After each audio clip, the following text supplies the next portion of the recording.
Hi hello WhatsApp guys, আজকে তোমাদের সঙ্গে পরিচয় করাবো 5 পেতনি এবং 2 ওঝার সঙ্গে।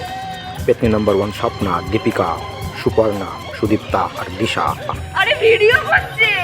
অবশেষে পেতনিগুলো জানতে পেরে গেল আমি ওদের ভিডিও করছি। ভিডিও শেষ হওয়ার পর ওদের সঙ্গে আমি একটা ছবি তুলে নিলাম। এখানে দেখা যাচ্ছে সুদীপ্তা পেতনির দাঁত বের করে হাসছে। ওদের সঙ্গে ছবি তুলেছি বলে ওরা আনন্দিত হয়ে হাসছে। আহা হা। এখানে সুদীপ্তা পেতনি আমাকে বকা দিচ্ছে ওর ছবি তুলেছি বলে বলে এদিকে সুপর্ণা দীপিকাকে আদর করছে। এই করতে করতে এক্সামের রুটিন দিল আর আমরা সেই সম্বন্ধে আলোচনা করতে লাগলাম, আমরা পাস করব না ফেল করব। এই করতে করতে আমাদের এক্সাম চলে এসেছিলো এবং আমরা এক্সাম দিতে যাচ্ছিলাম, আর সেই সময়ে সুদীপ্তার ওপর ভর করলো এক অশরীরী আত্মা। তো যাই হোক, শান্তিপুরের অশান্তির এক্সাম শেষ করে আমরা দুটো ছবি তুললাম।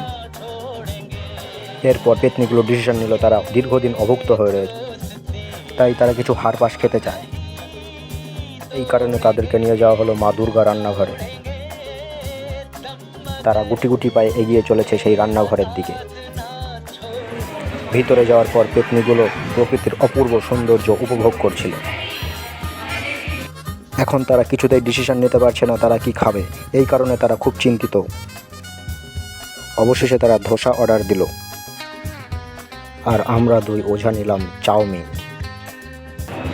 পেতনিগুলো তাদের খাওয়া দাওয়া শুরু করে দিয়েছে। দীপিকা এদিকে চামচে করে তুলে নিয়েছে 1 পাঁজর চাউমিন, এদিকে স্বপ্না খাওয়া শুরু করে দিয়েছে।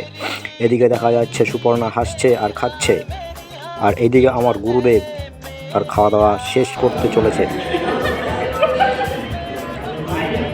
এটি হলো খাওয়া দাওয়া চলাকালীন একটা ছবি, যা একটা স্মৃতি হয়ে থাকবে। পেট পুজো সারার পর চলে গেলাম মহাদেবের দর্শনে।